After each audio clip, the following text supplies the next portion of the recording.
নমস্কাৰ স্বাগতম এয়া হৈছে সুপাৰ প্ৰাইম ষ্টুডিঅ'ত মই প্ৰাঞ্জল সদনত চাহ জনগোষ্ঠীৰ ভূমিপট্টা বিধেয়ক গৃহীত Assam fixation of ceiling land holding সংশোধনী বিল গৃহীত সৰ্বসন্মতিক্ৰমে সদনত গৃহীত হল বিধেয়কখন ৰাজ্যৰ 3,30,000 চাহ শ্ৰমিকে লাভ কৰিব ভূমিপট্টা দখল কৰি থকা ভূমিৰ পট্টা লাভ কৰিব শ্ৰমিকে বিধেয়ক গৃহীত হোৱাৰ পিছতে চাহ জনগোষ্ঠীৰ মাজত আনন্দ পট্টা পোৱাৰ পাছত 20 বছৰ পৰ্যন্ত বিক্ৰী কৰিব নোৱাৰিব চাহ জনগোষ্ঠীৰ ভূমিপট্টা বিধেয়ক গৃহীত হোৱাৰ পিছতে সদনত ভাৰত মাতা কি জয় ধ্বনি শাসকীয় বিজেপিৰ সদনত মুখ্যমন্ত্ৰী হিমন্ত বিশ্ব শৰ্মা জিন্দাবাদ ধ্বনি বিজেপিৰ মন্ত্ৰী বিধায়কৰ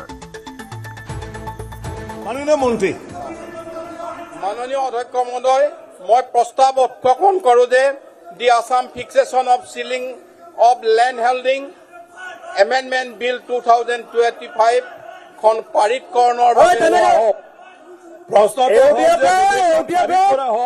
যিসকল সপক্ষে আছে কক হয় যিসকল বিপক্ষে আছে কক নহয় মই ভাবো হয়ৰ খপকে প্ৰস্তাৱটো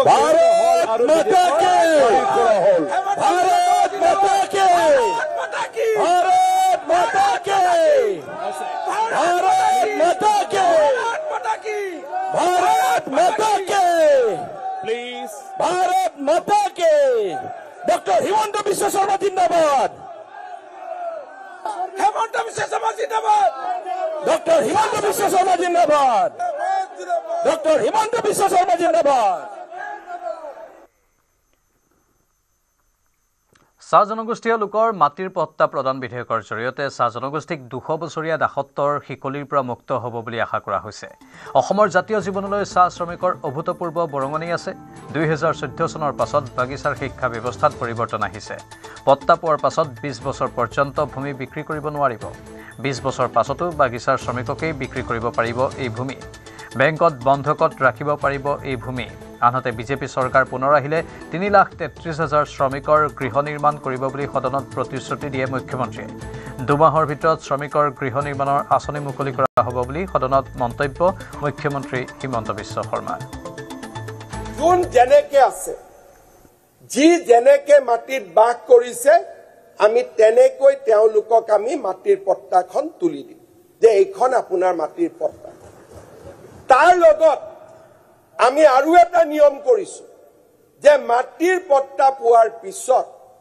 20 বছৰলৈকে কোনো শ্ৰমিকে সেই মাটি বিক্ৰী কৰিব নোৱাৰিব কিন্তু বেংকত মৰ্টগেজ দিব পাৰিব অৰ্থাৎ লৰা ছোৱালী পঢ়িবৰ কাৰণে যদি মাটি দুখৰ লাগে মৰ্টগেজ দিব লাগে লোন ল'ব লাগে ব্যৱসায় কৰিব লাগে মাটি দুখৰ মৰ্টগেজ দিব পাৰে মৰ্টগেজ দিব পাৰে দেউতাকৰ যদি মৃত্যু হয় লৰা ছোৱালীলৈকে মাটি ট্ৰান্সফাৰ হ'ব পাৰিব কিন্তু মাটি বিক্ৰী হ'ব নোৱাৰে কিমান বছৰলৈকে 20 বছৰ 20 বছৰ পিছত মোৰ মন গল মই মাটি দুখৰ বিক্ৰী কৰিম তেতিয়াও আমি নিয়ম কৰিছো যে সেই মাটি দুখৰ সেই বাগিচাৰে অন্য এটা চাহ জনগোষ্ঠীৰ পৰিয়ালকহে বিক্ৰী কৰিব পাৰিব তাৰ মানে কেনেকুৱা যে এই চাহ বাগিচাৰ লাইনৰ মাটি it will be like tribal belt and block it will always remain protected যে এই বাগিচাৰ মানুহৰ বাহিৰলৈকে যাব নোৱাৰিব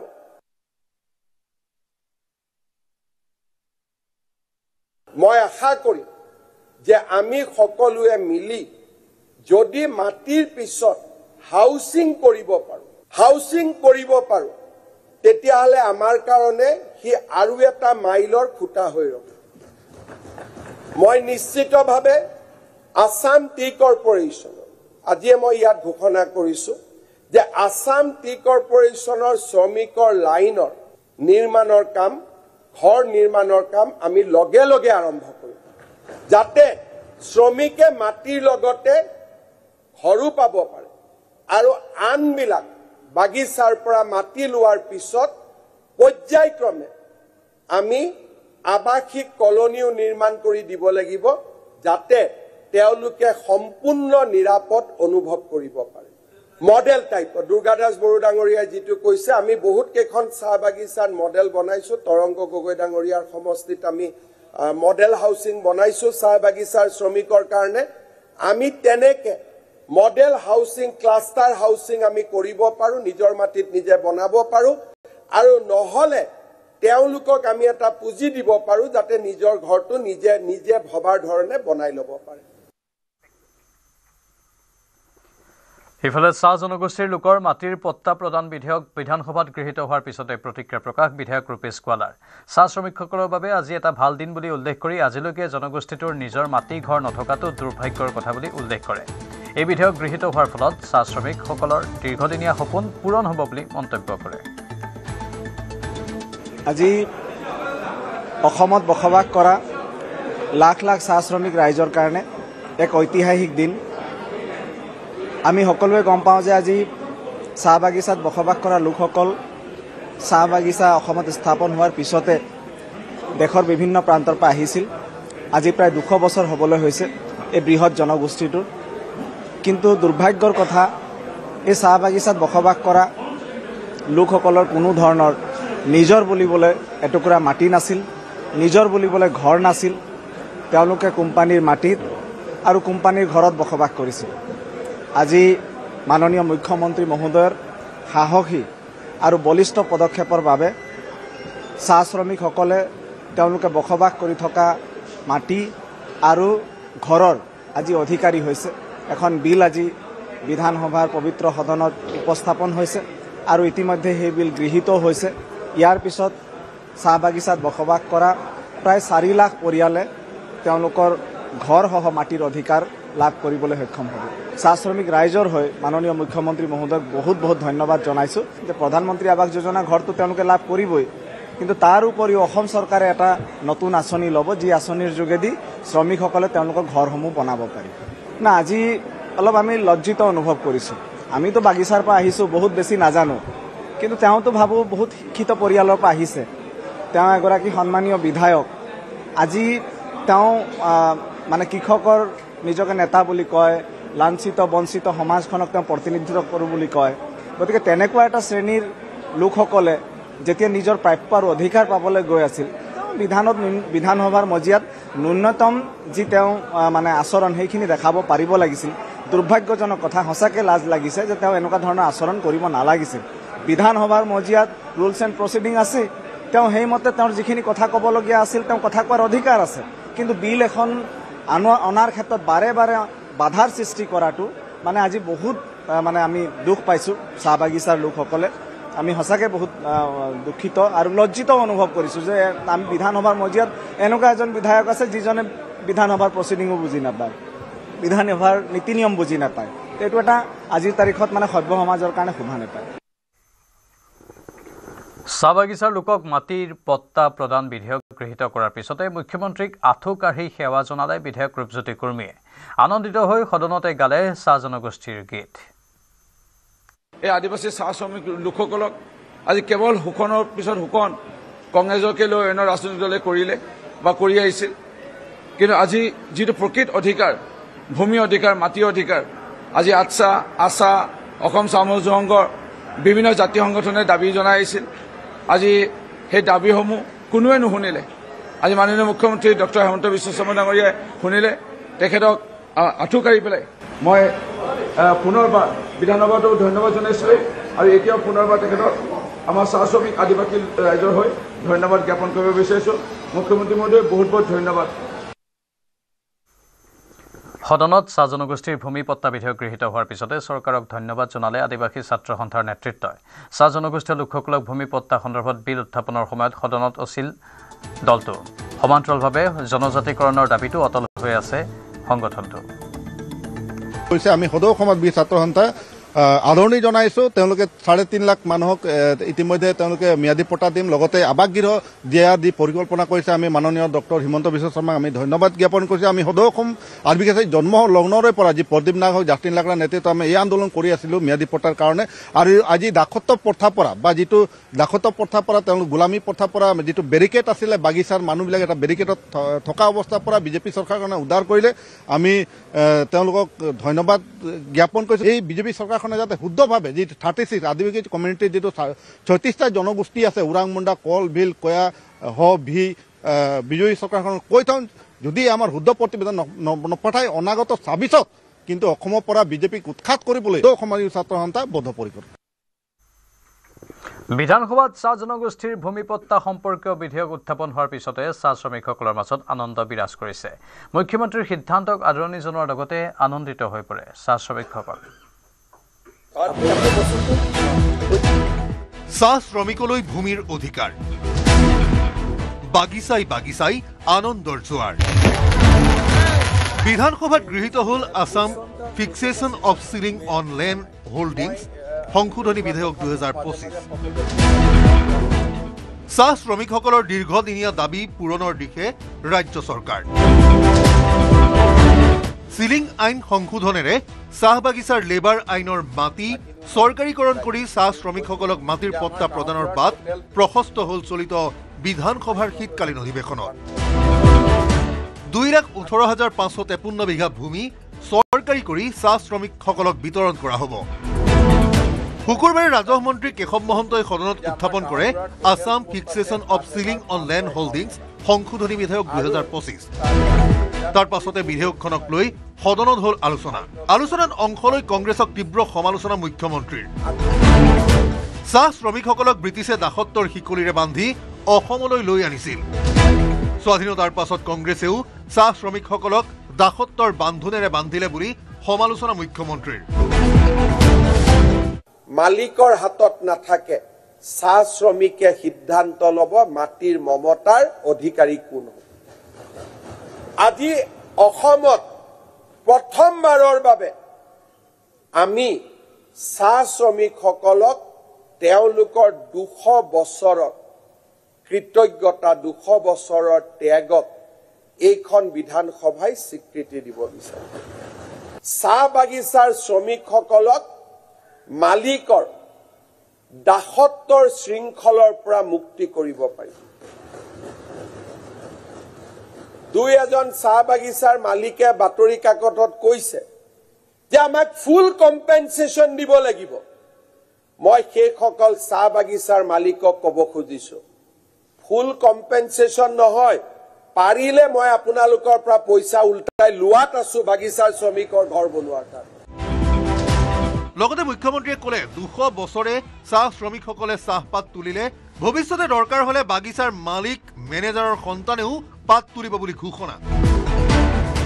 20 বছৰ পিছত মোৰ মন গ'ল মই মাটিডোখৰ বিক্ৰী কৰিম, তেতিয়াও আমি নিয়ম কৰিছো যে সেই মাটিডোখৰ সেই বাগিচাৰে অন্য এটা চাহ জনগোষ্ঠীৰ পৰিয়ালকহে বিক্ৰী কৰিব পাৰিব। তাৰ মানে কেনেকুৱা যে এই চাহ বাগিচাৰ লাইনৰ মাটি it will be like tribal belt and block, it will always remain protected, যে এই বাগিচাৰ মানুহৰ বাহিৰলৈকে যাব নোৱাৰি। ইফালে এই বিধেয়ক সন্দৰ্ভত মুখ্যমন্ত্ৰীয়ে ক'লে চাহ বাগিচাৰ মাটি কেৱল চাহ শ্ৰমিকৰ হাততে থাকিব। ভূমিপট্টা লাভ কৰা শ্ৰমিকে 20 বছৰলৈ বিক্ৰী কৰিব নোৱাৰিব নিজৰ ভূমি। 20 বছৰৰ পাছতো নিজৰ বাগিচাৰ লোককহে বিক্ৰী কৰিব পাৰিব ভূমি। যোন যেনেকে আছে, যি যেনেকে মাটিত বাস কৰিছে, আমি তেনেকৈ তেওঁলোকক আমি মাটিৰ পট্টাখন তুলি দিম যে এইখন আপোনাৰ মাটিৰ পট্টা। তাৰ লগত আমি আৰু এটা নিয়ম কৰিছো যে মাটিৰ পট্টা পোৱাৰ পিছত 20 বছৰলৈকে কোনো শ্ৰমিকে সেই মাটি বিক্ৰী কৰিব নোৱাৰিব, কিন্তু বেংকত মৰ্টগেজ দিব পাৰিব। অৰ্থাৎ ল'ৰা ছোৱালী পঢ়িবৰ কাৰণে যদি মাটিডোখৰ লাগে, মৰ্টগেজ দিব লাগে, লোন ল'ব লাগে, ব্যৱসায় কৰিব লাগে, মাটিডোখৰ মৰ্টগেজ দিব পাৰে, মৰ্টগেজ দিব পাৰে। ইফালে মাটিৰ পট্টা লাভ কৰাটো নিশ্চিত হোৱাৰ লগে লগে ৰাজ্যৰ বাগিচাই বাগিচাই দেখিবলৈ পোৱা গ'ল আনন্দ উৎসৱ। চিলিং আইন সংশোধনক লৈ বিধানসভাত হোৱা আলোচনাৰ বাগিচাই বাগিচাই পোনপটীয়া সম্প্ৰচাৰ চালে চাহ শ্ৰমিকে। কাকপথাৰৰ 18 নম্বৰ লাইনত সহস্ৰাধিক ৰাইজে ফটকা ফুটাই কৰিলে আনন্দ উল্লাস। হাজাৰ হাজাৰ চাহ শ্ৰমিকে আনন্দ উল্লাস কৰাৰ লগতে ভূমিৰ অধিকাৰ প্ৰদানৰ বাবে মুখ্যমন্ত্ৰীক জনালে কৃতজ্ঞতা। আমি ধন্যবাদ দিব বিচাৰিছো যে আজি প্ৰায় আমাৰ চাহ জনগোষ্ঠী আদিবাসী লোকে অসমত ব্ৰিটিছে অনা প্ৰায় 200 বছৰ হ'ল, কিন্তু সেই তেতিয়াৰ পৰা আজি পৰ্যন্ত কিন্তু কোনো এটা চৰকাৰে আমাক একো এটা স্বীকৃতি দিয়া নাছিল, মৰ্যাদা দিয়া নাছিল। আজি অসম চৰকাৰে হিমন্ত বিশ্ব শৰ্মাৰ নেতৃত্বত আৰু ৰূপেশ গোৱালাৰ নেতৃত্বত যি বাগানৰ লেবাৰ কোৱাৰ্টাৰ তথা এই ভূমিটো আমাক ম্যাদী পাট্টাৰ দিবলৈ যি বিল পাছ হ'ল আৰু গৃহীত হ'ল, তাৰ কাৰণে সকলো ৰাইজে আমি আনন্দিত হৈ আজি আমি ফূৰ্তি কৰিছোঁ। বিশ্বনাথৰ শাকমুঠা চাহ বাগিচাত উৎসৱমুখৰ পৰিৱেশ। 200 বছৰীয়া সংঘাতপূৰ্ণ জীৱন কটোৱা জনগোষ্ঠীটোলৈ চৰকাৰে দিয়া স্বীকৃতিক মহৎ কৰ্ম আখ্যা চাহ শ্ৰমিকৰ। তিতাবৰৰ বোকাহোলা চাহ বাগিচাৰ শ্ৰমিকসকলেও শুকুৰবাৰে পালন কৰিলে আবতৰীয়া দীপাৱলী। ৰঙাপৰাৰ সোণাজুলি চাহ বাগিচাত মাদলৰ তালে তালে ঝুমুৰ নাচি আনন্দত মতুলীয়া হ'ল চাহ জনগোষ্ঠীৰ ৰাইজ। আজি যিটো আমি যুগ ধৰি আমি বিচাৰি আছো, দাবী কৰিছিলো, আৰু আমাৰ হাতত নাছিল যিটো বস্তু আমাক প্ৰত্যেকে কৈছে আমি কইনা ঘৰত বাহিৰৰ মানুহ বুলি কৈছে, কিন্তু আজি আমি ক'ব পাৰিম আজি আমি অসমৰ খিলঞ্জী, আমি অসমৰ বাসিন্দা, আমি ক'ব পাৰিম আজি আমি মাটিৰ পৰা পাই আছো। মৰিয়নিৰ কঁঠালগুৰি চাহ বাগিচা, ঢেকিয়াজুলিৰ চিৰাজুলি চাহ বাগিচাতো একেই পৰিৱেশ। প্ৰতিগৰাকী চাহ শ্ৰমিকেই এই বৃহৎ পদক্ষেপৰ বাবে চৰকাৰক জনালে কৃতজ্ঞতা। বহুবাৰ আন্দোলন কৰিলো, আমি বাগিচা বন্ধ কৰিলো, আন্দোলন কৰিলো, ধৰ্মঘট কৰিলো, অনশন কৰিলো, তাৰ পাছতো কোনো চৰকাৰে এনেকে ধৰণৰ ব্যৱস্থা গ্ৰহণ নকৰিলে। আজি আমি সাক্ষী হবলৈ গৈ আছো যে অসমৰ মাননীয় মুখ্যমন্ত্ৰী হিমন্ত বিশ্ব শৰ্মা ডাঙৰীয়াই সৎ সাহসেৰে এটি বিল পাছ কৰিবলৈ গৈ আছে আৰু মাটিৰ মালিক শ্ৰমিকসকলক বনাবলৈ গৈ আছে, শ্ৰমিকসকলক মাটিৰ মালিক বনাবলৈ গৈ আছে। তাৰ বাবে আমি চাহ শ্ৰমিকসকলৰ হৈ চাহ মজদুৰ সংঘ জোৰা থকাৰ হৈ অসমৰ মাননীয় মুখ্যমন্ত্ৰী হিমন্ত বিশ্ব শৰ্মা ডাঙৰীয়াক আমি ধন্যবাদ জ্ঞাপন কৰিছো। চাহ শ্ৰমিকক ভূমি প্ৰদানৰ বাবে এই বিধেয়ক আনি মুখ্যমন্ত্ৰীয়ে ক'লে আজিৰ দিনটো এটা ঐতিহাসিক দিন। এতিয়া সকলোৰে আশা চৰকাৰৰ এই পদক্ষেপে দীৰ্ঘদিনে উপেক্ষিত হৈ অহা চাহ শ্ৰমিকসকলৰ জীৱনলৈ আনিব আমূল পৰিৱৰ্তন, সূচনা কৰিব জনগোষ্ঠীটোৰ উন্নয়নৰ ন দিগন্ত। Bureau report, news 18 Assam north east.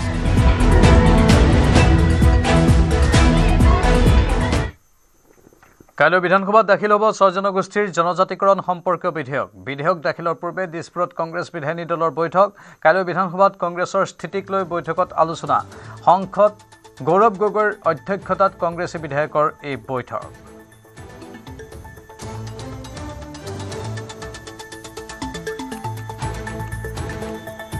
কাইলৈ বিধানসভাত দাখিল হ'ব 6 জনগোষ্ঠীৰ জনজাতিকৰণ সম্পৰ্কীয় বিধেয়ক আৰু বিধেয়ক দাখিলৰ পূৰ্বে দিছপুৰত কংগ্ৰেছ বিধায়িনী দলৰ এয়া বৈঠকৰ খবৰ। কাইলৈ বিধানসভাত কংগ্ৰেছৰ স্থিতিক লৈ বৈঠকত আলোচনা কৰা হয়। সাংসদ গৌৰৱ গগৈৰ অধ্যক্ষতাত কংগ্ৰেছী বিধায়কৰ এই বৈঠক অনুষ্ঠিত হয়।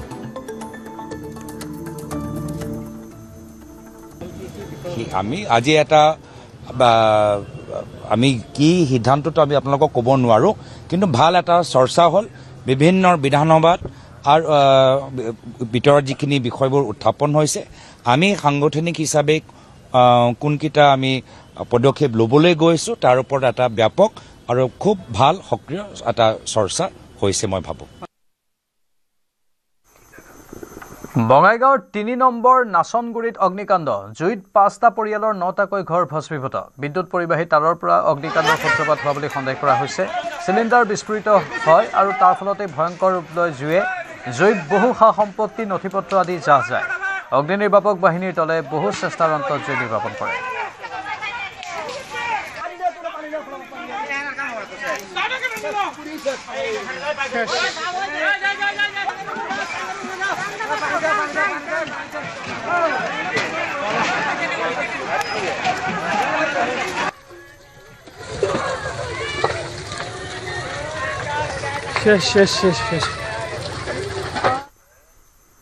ধুবুৰীৰ চৰকাৰী উচ্চতৰ মাধ্যমিক বিদ্যালয়ত উত্তেজনা। ধনৰ লেনদেনত লিখিত পৰীক্ষাত বহিবলৈ দিয়াৰ অভিযোগত অতিৰিক্ত আয়ুক্ত শান্তনা বৰা আৰু সহকাৰী অতিৰিক্ত আয়ুক্ত মধুস্মিতা ৰায়ক জবাবদিহি কৰিলে পৰীক্ষা প্ৰাৰ্থীসকলে।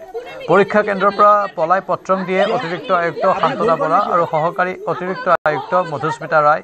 সমাজ কল্যাণ বিভাগৰ অধীনত কাৰ্যালয় সহকাৰী পদৰ বাবে অনুষ্ঠিত হোৱা লিখিত পৰীক্ষাত বিসংগতিৰ অভিযোগ পৰীক্ষাৰ্থীৰ। পৰীক্ষা শেষ হোৱাৰ 5 মিনিট পূৰ্বে এজন পৰীক্ষাৰ্থীক পৰীক্ষাত বহিবলৈ দিয়াক কেন্দ্ৰ কৰি সৃষ্টি হয় উত্তপ্ত পৰিস্থিতি।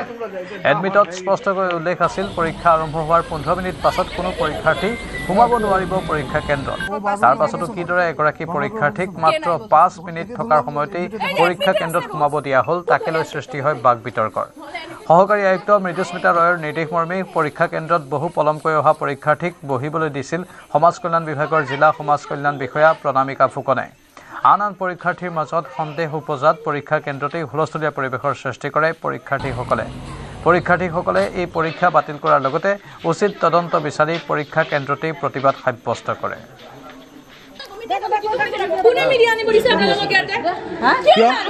আপুনি ভুল কৰিলে কিয়?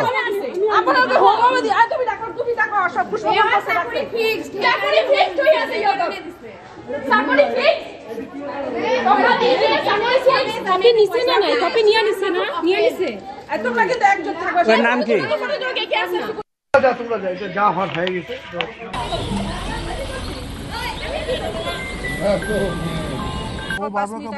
এইটো আজি আছিল office assistant post welfare office social welfare. কেই মিনিট আগত সোমাব দিছে? 2 মিনিট আগত সোমাইছে সব দিছে তাক। কেই ঘণ্টা পৰীক্ষা আছিল? 2 ঘণ্টা পৰীক্ষা আছিল এটাৰ পৰা 3টা লৈকে। 3টা বাজে 2 মিনিট বাকি তাক সোমাব দিছে। কেনেকে হয় এইটো? তাতে কোন কোন আছিল?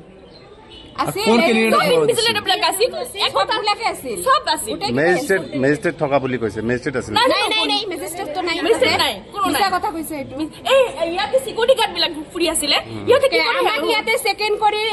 কিবা সন্দেহ এনেকে সন্দেহ বুজে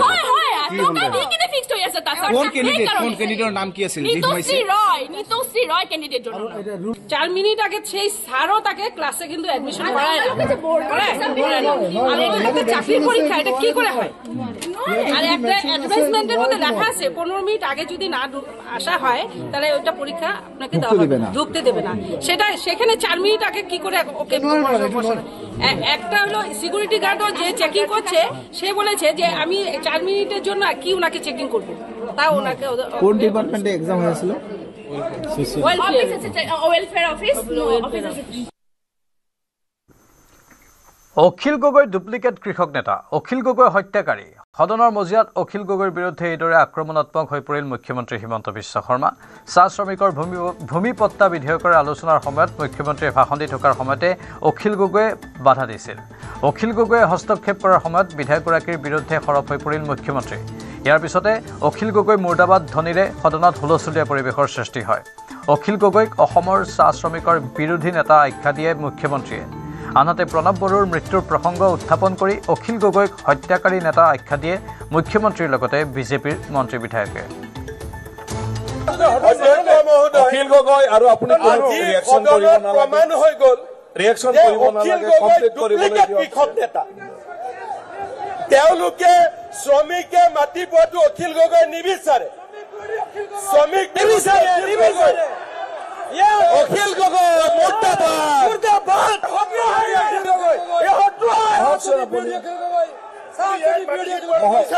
যদি চাহ শ্ৰমিকে মাটি পোৱাটো আপুনি বিচাৰিছে অখিল গগৈক হাউচৰ পৰা উলিয়াব লাগিব। নহয় আপুনি ভগৱান নহয় নহয়, আপুনি গালি খাবই। বেয়া কাম কৰিলেতো গালি খাব। পিছত মাননীয় অধ্যক্ষ মহোদয়, মোৰ বিৰুদ্ধে যিমানে কয় মোৰ ভোটো বাঢ়ে। MLA থাকোঁতে মোৰ এগেইনষ্টত কৈছিলে, মই মুখ্যমন্ত্ৰী হৈ গলো। গতিকে আৰু মোৰ বিৰুদ্ধে কওক। এদিন মোৰ বিৰুদ্ধে কবলৈ আপুনি এখন স্পেচিয়েল হাউচ দি দিয়ক। আমি ধৰি লৈছিলো যে আইনখন পাছ হ'ব। এনেকুৱা পৰিৱেশ হ'ব যে ময়ো ভবা নাছিলো, কাৰণ মই ভাবিছিলো যে যাৰ আদৰ্শই ছচিয়েলিজিম, যাৰ আদৰ্শই কমিউনিজিম, তেওঁতো আটাইতকৈ বেছি আজিৰ দিনটোত আমাক অভিনন্দন জনাব যে ব্যক্তিগত শত্ৰুতা বেলেগ, কিন্তু আজিৰ দিনটোত অন্ততঃ চৰকাৰখনক মই ধন্যবাদ দিম। ইমানখিনি মোক কমিউনিজিম ছচিয়েলিজিমৰ আদৰ্শই শিকাইছে। আজিৰ দিনটোত এই পৰিৱেশ মই আশাও কৰা নাছিলো, চিন্তাও কৰা নাছিলো। আৰু কাৰ পৰা হৈছে? কংগ্ৰেছ দলৰ পৰা হোৱা নাই। যোনে কয় ছচিয়েলিজিম, মাৰ্কচিজিম, লাল চালাম। আপুনি যেতিয়া আপোনাৰ বিষয়ে অসমৰ মানুহে এদিনটো জানিব, কালি মনোৰঞ্জন তালুকদাৰে যেনেকে আঙুলিটো এনেকে দি দিছে, মইতো শিকাই দিয়া নাই, নিজে নিজে আগুৱাই দিছিলে। গতিকে আপোনাৰ যোনদিনাখন আপোনাৰ বিষয়ে মানুহে জানিব, সিদিনাখন আপুনি ক'ত থাকিব কেতিয়াবা ৰাতি নিজে খোৱাৰ সময়ত চিন্তা কৰিব। কালি আপুনি মোক আঁঠুৱাৰ কথা কৈছিলেতো, মই আঁঠুৱা নলগাওঁ ঘৰত, মই আঁঠুৱা নলগোৱাকৈ শুওঁ, মই ধৰি লৈছো আপুনি আঁঠুৱা লগাই শুৱে। গতিকে আপুনি নিজে কেতিয়াবা চিন্তা কৰিব আপুনি ক'ত আছে। সেই দিনাখনৰ পৰা প্ৰণৱ বড়োৰ হত্যাৰ পৰা আজিলৈকে আপুনি ক'ত, আপুনি যে ৰাতি শুব পাৰে। প্ৰণৱ বড়োক নিৰ্মমভাৱে হত্যা কৰি আমি মানি লৈছো এখন সিদিনাখন যেতিয়া প্ৰণৱ বড়োৱে প্ৰণৱ বড়োৱে যেতিয়া কেৰাচিন তেল লৈ আত্মহত্যা কৰিছিল মাটিৰ কাৰণে, অখিল গগৈৰ লগত কেৰাচিন তেল দিব লাগিছিল নে নাই? নেতা হিচাপে প্ৰণৱ বড়োৰ আত্মাই আপোনাক কেতিয়াবা কষ্ট দিয়ে নে মই নাজানো, আপুনি চিন্তা কৰিব।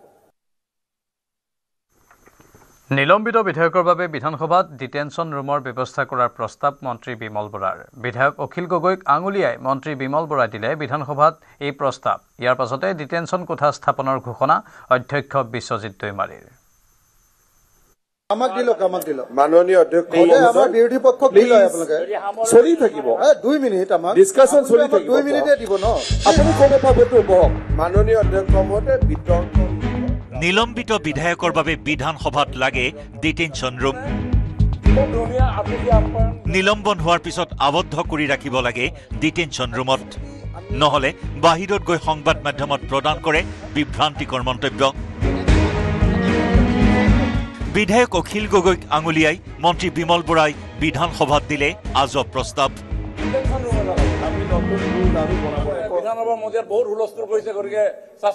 বিধানসভাৰ পাৰপাছটো হুলস্থুলুচ নহয়, বিধানসভাৰ পাৰপাছটো ৰাইজৰ কাৰণে আমি ইয়াত কি চিন্তা কৰিম।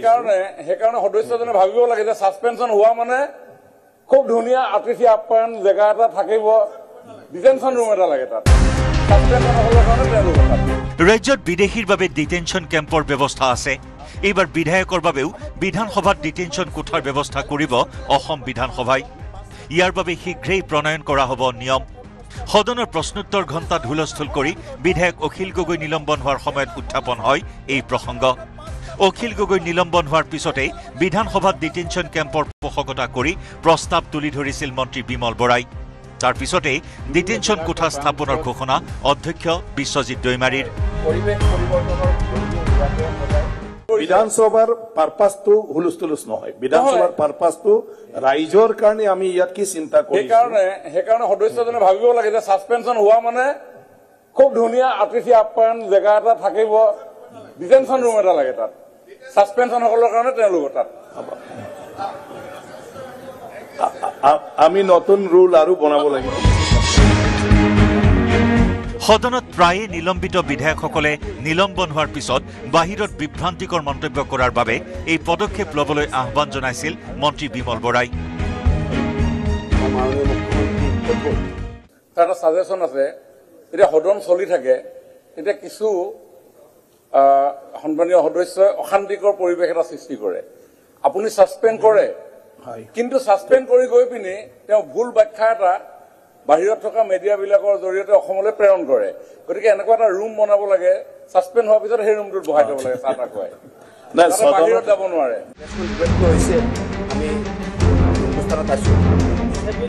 ইফালে মন্ত্ৰী বিমল বৰাৰ প্ৰস্তাৱ কাণত পৰাৰ লগে লগে জাঙুৰ খাই উঠিল বিধায়ক অখিল গগৈ। বিমল বৰাক কটাক্ষ কৰি অখিল গগৈয়ে ক'লে, বিমল কেঁচা বুদ্ধিৰ মানুহ। বিমল আচলতে আপোনালোকে সকলোৱে জানে যে বিমল আগৰে পৰা মই একেলগতে পঢ়িছিলোঁ নহয়, একদম কেঁচা বুদ্ধিৰ মানুহ। সি গণতন্ত্ৰ, সংবিধান, আইন কানুন এইবিলাক বুজি নাপায় বিমলে। আমাৰ একদম কেঁচা বুদ্ধি, অকল ডনেশ্যন তুলি খোৱাৰ বাহিৰে তাৰ একো বুদ্ধিয়ে নাছিলে। আগতে আঁচু কৰে আৰু পইচা তোলে, তাৰ বাহিৰে বেলেগ চিন্তা তাৰ নাছিলে। সেইকাৰণে তাৰ চিন্তাৰে এজন মন্ত্ৰী যদিও হ'ল, তাৰ আৰু গণতান্ত্ৰিক চিন্তাবিলাক নাই, পঢ়া শুনাও নাই। মইতো ভাবোঁ যে ভাৰতৰ সংবিধানখনো প্ৰথমৰ পৰা শেষলৈকে বিমল বৰাই পঢ়া নাই। গতিকে ট্ৰেন্সপাৰেঞ্চি কাক কয়, ডেমক্ৰেচি কাক কয়, ট্ৰেন্সপাৰেণ্ট গভাৰ্নেন্স কাক কয়, বিধানসভা কাক কয়, আৰু মানুহৰ বাক স্বাধীনতা কাক কয়, এইবিলাক কথা তেওঁক মানে বুজোৱাটো মানে পাহাৰত কাছকণি বিচৰাৰ নিচিনা কথা। যদি গণতন্ত্ৰক হত্যা কৰিবৰ কাৰণে চৰকাৰী পক্ষই এনেকৈ কূট কৌশল কৰি গুৰুত্বপূৰ্ণ প্ৰশ্নবিলাক বিধানসভাত উত্থাপন কৰিবলৈ নিদিয়ে, তেতিয়া চুৰ কৰিব পাৰিব চৰকাৰে, ভ্ৰষ্টাচাৰ কৰিব পাৰিব। কেমেৰা পাৰ্চন সঞ্জয় বৰা আৰু প্ৰভা সিঙৰ সহযোগত হীৰকজ্যোতি মালাকাৰ আৰু Priyabrata Gogoi report news 18 Assam north east. নিজৰ কোৱালিটিটো জাহিৰ কৰিব বিচাৰে, ৰাইজে সেই তেনেকুৱা ধৰণৰ এটা ধাৰণা লয়।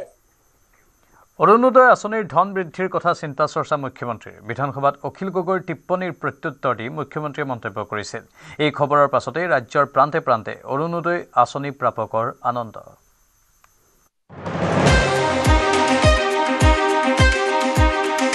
তিনি ৩,০০০ টকালৈ বৃদ্ধি অৰুণোদয়ৰ ধন। বিধানসভাত মুখ্যমন্ত্ৰীৰ বিৰোধীলৈ প্ৰত্যুত্তৰ। ১২৫০ টকাৰ সলনি একাউণ্টত সোমাব দুগুণতকৈ অধিক ধন। প্ৰান্তে প্ৰান্তে আনন্দ, প্ৰান্তে প্ৰান্তে আশাৰ ধন। চলিত বিধানসভাৰ শীতকালীন অধিৱেশনত বাদ বিবাদৰ মাজতে মুখ্যমন্ত্ৰী হিমন্ত বিশ্ব শৰ্মাই দিলে বিশেষ ইংগিত। আপুনিতো অৰুণোদয় ৩,০০০ টকাকে দিম বুলি কৈছে, সেইটো ওলাই যায়।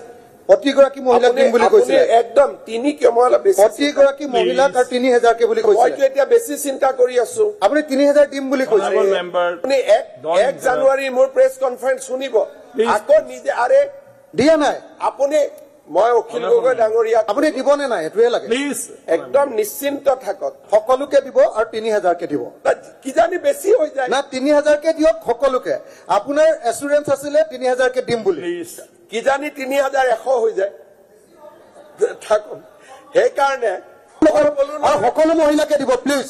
অৰুণোদয় সকলোকে দি দিয়ক। সকলোকে নিদিও, এতিয়া 50% মানুহে হৈছে। সকলোকে নিদিও। চাকৰি থকা মানুহক নালাগে, বাকী চবকে। মানে কংগ্ৰেছৰ মুখ্যমন্ত্ৰীৰ এই ইংগিতৰ পাছতে আনন্দৰ জোৱাৰ উঠিছে অৰুণোদয় ভোগ কৰি থকা লাখ লাখ মহিলাৰ মাজত। ধন বৃদ্ধিৰ চিন্তা বাস্তৱত পৰিণত হলে সুখী হোৱাৰ পোষকতা কৰিছে অৰুণোদয় প্ৰাপকসকলে। শিৱসাগৰতো একেই পৰিৱেশ। অত্যাৱশ্যকীয় সামগ্ৰীৰ চৰা দামৰ সময়ত মাহে মাহে পোৱা ১২৫০ টকাতনো পায় কি? মুখ্যমন্ত্ৰীৰ বিধানসভাৰ ইংগিতৰ পাছতে উৎফুল্লিত হৈ পৰিছে শিৱসাগৰৰ একাংশ মহিলা। ৩,০০০কে দিয়ক সকলোকে। আপোনাৰ এচুৰেঞ্চ আছিলে ৩,০০০কে দিম বুলি। আমি এইটো কথা শুনি ভালে পাইছো। এতিয়া ১২৫০ টকা ভাতৰ চৰুটোৰ কাৰণেও লাগে, গা কাপোৰকেইটাৰ কাৰণে লাগে। চাবোন ধৰকে আজি আনিব পাৰিছো। আজি কিবা এটা নাই, মিঠাতেল অকণকে, আলুগুটি, পিঁয়াজ, ঘৰখনৰ যিহেতুকে বস্তু। আৰু বৃদ্ধি কৰিলে ভালেই হ'ব, আমাৰ উপকৃত হ'ব। বিধৱাখিনিৰ কাৰণে বেছি ভাল। কিজানি ৩,১০০ হৈ যায়।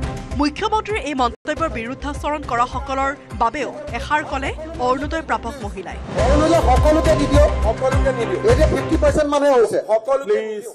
এইটো মানুহে বিৰোধিতা কৰিলেও আমাৰ যিখিনি মানুহে পাই আছে সেইখিনিৰ কাৰণে বেছি সুবিধা হৈছে। তেওঁলোকেহে বুজি পায় এই ১২৫০ টকাটো মূল্য। অনুৰূপ পৰিৱেশ গহপুৰতো। মুখ্যমন্ত্ৰীয়ে বিধায়ক অখিল গগৈক উদ্দেশ্যি শীতকালীন অধিৱেশনৰ তৃতীয়টো দিনত পৰামৰ্শ দিছিল ১ জানুৱাৰীৰ মুখ্যমন্ত্ৰীৰ সংবাদমেল শুনিবলৈ।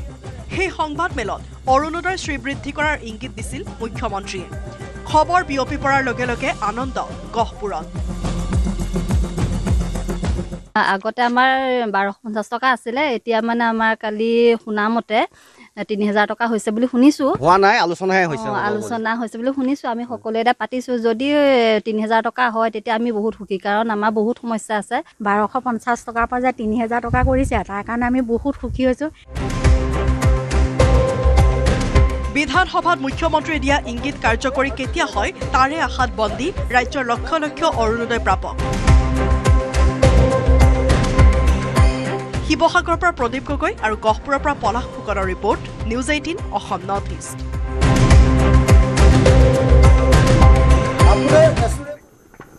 আৰু বাতৰি এইখিনিতে সময় বাণিজ্যিক বিৰতিৰ।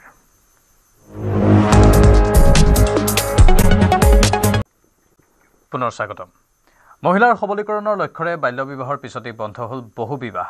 বিৰোধীৰ হাজাৰটা বাধাকো নেওচি সদনত গৃহীত বহু বিবাহ প্ৰতিৰোধী বিধেয়ক। বহু বিবাহ প্ৰতিৰোধী বিধেয়ক গৃহীত হোৱা কথাক পিছে সহজভাৱে ল'ব পৰা নাই বহু বিৰোধীয়ে। বিৰোধীৰ বাধা নেওচি ৰাজ্যত বন্ধ হ'ল বহু বিবাহ। দ্বিতীয়বাৰ বিবাহত বহিলে 10 বছৰৰ কাৰাদণ্ড।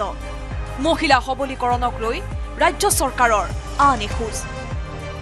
ইছলামে পলিগেমিক প্ৰমোট নকৰে আৰু এটা কথা মনত ৰাখিব যে নিজৰ ধৰ্ম নবী আৰু আল্লাহক ফাঁকি দিয়া কামত আমি জড়িত হ'ব নালাগে। দুগৰাকী মহিলাক বিয়া কৰাই দুইগৰাকীকে সমানে চকুৰে চাব কোনো ব্যক্তিৰ ক্ষেত্ৰত ই সম্ভৱ নহয়। বাল্য বিবাহ ৰোধৰ পিছত হিমন্ত বিশ্ব শৰ্মা চৰকাৰৰ আন এক পদক্ষেপ। ৰাজ্যৰ মহিলা সবলীকৰণৰ লক্ষ্যৰে এইবাৰ চিৰদিনৰ বাবে বন্ধ হ'ল বহু বিবাহ। বিৰোধীৰ হাজাৰ বাধা নেওচি সদনত গৃহীত হ'ল বহু বিবাহ প্ৰতিৰোধী বিধেয়ক। ইফালে ২৬ৰ লক্ষ্যৰে ৰাজ্যত বহু বিবাহ প্ৰতিৰোধী আইন গৃহীত কৰা বুলি দাবী কংগ্ৰেছৰ বিধায়ক আছিফ নাজাৰৰ। এই আইনৰ জৰিয়তে হিন্দু মুছলমানক ভাগ ভাগ কৰি বিজেপিয়ে ২৬ৰ বৈতৰণি পাৰ কৰাৰ লক্ষ্য বান্ধি লোৱা বুলি অভিযোগ আনিলে কংগ্ৰেছী বিধায়কগৰাকীয়ে। ২০২৬ৰ বৈতৰণি পাৰ হ'বৰ কাৰণে তেখেতে হিন্দু মুছলিমৰ এটা ৰাজনীতি কৰিব বিচাৰিছে, যিহেতু তেখেতে দেখিছে যে জুবিন গাৰ্গ ডাঙৰীয়াৰ মৃত্যুৰ পিছত ৰাইজৰ মাজত হিন্দু মুছলিমৰ যি ৰাজনীতিৰ বাতাবৰণ আছিল বা মানুহৰ যি ঘৃণা বীজবাষ্প বিয়পোৱাৰ বিজেপিয়ে যি চেষ্টা কৰিছিলে সেইটো লাহে লাহে বন্ধ হৈ গৈছে। আৰু যাৰ কাৰণে হিমন্ত বিশ্ব শৰ্মাই উপায় নাপায় আপোনাৰ এই পলিগামী বিল বা বিভিন্ন ধৰণে মানুহবোৰৰ মাজত যাতে হিন্দু মুছলিমৰ ৰাজনীতিটো বজাই ৰাখিব পাৰে আৰু ২০২৬ৰ বৈতৰণি পাৰ হ'ব পাৰে তাৰ কাৰণে চেষ্টা কৰি থাকে। বহু বিবাহ প্ৰতিৰোধী বিধেয়ক গৃহীত হোৱা কাৰ্যক সহজভাৱে লোৱা নাই AIUDFৰ আলগাপুৰৰ বিধায়ক নিজামুদ্দিন চৌধুৰীয়ে। সদনৰ মজিয়াত বিৰোধীয়ে দিয়া যুক্তিক গুৰুত্ব নিদিয়া বুলি অভিযোগ আনিলে বিধায়কগৰাকীয়ে। সদনৰ মজিয়াত আপুনি দেখিছে বিৰোধীৰ কিবা কথা চলেনি? কেতিয়াও চলা নাই। শাসক দলে যি কয় সেইটো হয় আৰু একো নাই। কংগ্ৰেছৰ বিধায়ক আব্দুল ৰছিদ মণ্ডলে দ্বিতীয় বিবাহ কৰাৰ যুক্তি দি ক'লে প্ৰথমা পত্নীগৰাকী অসুস্থ হ'লে হেনো দ্বিতীয় বিবাহৰ প্ৰয়োজন হৈ পৰে। আল্ট্ৰাভাইটছ তাৰ সংবিধান বিৰোধী, সংবিধানৰ কেইবাটাও দফা উলংঘনেৰে এই বিলটো অনা হৈছে। আৰু এইটো একচুৱেলি যেতিয়া সংসদত কোনো আইন পাছ হয় সেই আইনৰ কণ্ট্ৰাডিক্ট কৰাকৈ কোনো ৰাজ্যত কোনো ধৰণৰ আইন প্ৰণয়ন কৰিব নোৱাৰে। আৰু অৱশ্যে বিবাহটো যিহেতু কনকাৰেণ্ট লিষ্টৰ বস্তু, এই ক্ষেত্ৰত ৰাজ্যৰ এখতিয়াৰ আছে, অসম বিধানসভাৰ এখতিয়াৰ আছে, তেওঁলোকে আইন প্ৰণয়ন কৰিব পাৰে। কিন্তু সেই বিলটো আইনত পৰিণত হ'ব যদিহে মহামান্য ৰাষ্ট্ৰপতি তাত এছেণ্ট দিয়ে। পিছে ৰাজ্যৰ মহিলা সমাজক সন্মান আৰু শ্ৰদ্ধা জনাই অসমৰ মাটিত কোনো কাৰণত দ্বিতীয় বিবাহ সম্ভৱ নহয় বুলি মন্তব্য মুখ্যমন্ত্ৰী হিমন্ত বিশ্ব শৰ্মাৰ। বহু বিবাহ বন্ধৰ জৰিয়তে যদি বিজেপিক কোনোবাই ৰাজনীতি কৰাৰ অভিযোগ আনে তেনে হাজাৰটা অভিযোগ গ্ৰহণ কৰিবলৈ সাজু বুলি দাবী মুখ্যমন্ত্ৰীৰ। কেমেৰাত সঞ্জয় আৰু প্ৰভাসৰ সহযোগত গুৱাহাটীৰ পৰা বলেন ভট্টাচাৰ্যৰ report, news 18 Assam north east. এতিয়াৰে পৰা মেট্ৰিক পৰীক্ষাৰ্থীয়ে প্ৰতিমাহে লাভ কৰিব ৩০০ টকাকৈ। কলাক্ষেত্ৰত প্ৰেৰণা আঁচনি শুভাৰম্ভ কৰি এই ঘোষণা মুখ্যমন্ত্ৰীৰ। মহাবিদ্যালয়ত ছাত্ৰ ছাত্ৰীৰ বাবে বিনামূলীয়াকৈ নামভৰ্তি হ'ব বুলিও ঘোষণা মুখ্যমন্ত্ৰীৰ।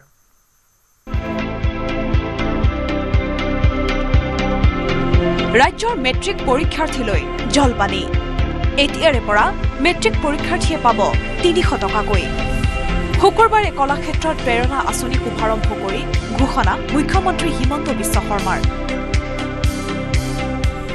প্ৰেৰণা নামে এটা নতুন আঁচনি শুভাৰম্ভ কৰে। এই আঁচনিটোৰ জৰিয়তে আগন্তুক হাইস্কুল শিক্ষান্ত পৰীক্ষাত অৱতীৰ্ণ হ'ব বিচৰা 4.5 লাখ ছাত্ৰ ছাত্ৰীয়ে হাইস্কুল শিক্ষান্ত পৰীক্ষা শেষ নোহোৱা পৰ্যন্ত মাহত তেওঁলোকৰ বেংকৰ একাউণ্টত ৩০০ টকাকৈ লাভ কৰিব। ৰাজ্যত আজিৰে পৰা আৰম্ভ প্ৰেৰণা আঁচনি। কলাক্ষেত্ৰত এই আঁচনিৰ শুভাৰম্ভ কৰি মেট্ৰিক পৰীক্ষাৰ্থীক জলপানী প্ৰদান কৰিলে মুখ্যমন্ত্ৰীগৰাকীয়ে। মেট্ৰিক পৰীক্ষা অনুষ্ঠিত নোহোৱালৈ প্ৰতিমাহে মেট্ৰিক পৰীক্ষাৰ্থীয়ে লাভ কৰিব এই জলপানী। অৰ্থাৎ ডিচেম্বৰ, জানুৱাৰী, ফেব্ৰুৱাৰী মাহতো মেট্ৰিক পৰীক্ষাৰ্থীয়ে লাভ কৰিব ৩০০ টকাকৈ। 4.5 লাখ ছাত্ৰ ছাত্ৰী উপকৃত হ'ব। দেউতাক মাকসকলৰ আৰ্থিক সকাহ হ'ব। কেৱল ইমানেই নহয়, কলেজত ছাত্ৰ ছাত্ৰীৰ বাবে হ'ব বিনামূলীয়া নামভৰ্তিকৰণ। আনকি ছাত্ৰীসকলৰ বাবে বিশেষ আঁচনিৰ কথাও ক'লে মুখ্যমন্ত্ৰীগৰাকীয়ে, যাৰ জৰিয়তে ছাত্ৰীসকলে লাভ কৰিব স্কলাৰশ্বিপ। এই জলপানীটো পোৱাৰ লগে লগে ছাত্ৰ ছাত্ৰীসকলৰ মাজত, বিশেষকৈ দুখীয়া ছাত্ৰ ছাত্ৰীসকলৰ মাজত এটা আত্মবিশ্বাস আহিব যে চৰকাৰে নিশ্চিতভাৱে আমাক বিনামূলীয়া নামভৰ্তিও কৰি দিব, ভৱিষ্যতে নিযুত মইনা আঁচনিও দিব আৰু এখন আত্মবিশ্বাসী অসমৰ আমি অধিকাৰী হ'ম। উল্লেখ্য যে প্ৰেৰণা আঁচনিৰ প্ৰথম কিস্তি হিচাপে 4.4 লাখ মেট্ৰিক পৰীক্ষাৰ্থীক প্ৰদান কৰিলে 300 টকাকৈ। শুকুৰবাৰে কলাক্ষেত্ৰত অনুষ্ঠিত প্ৰেৰণা আঁচনিৰ শুভাৰম্ভ অনুষ্ঠানত মুখ্যমন্ত্ৰীৰ লগতে উপস্থিত থাকে শিক্ষামন্ত্ৰী ৰণোজ পেগু। গুৱাহাটীৰ পৰা বিৰিঞ্চি কুমাৰ ডেকাৰ report, news 18 Assam north east. এয়া আছিল আজিৰ ছুপাৰ প্ৰাইম। নমস্কাৰ।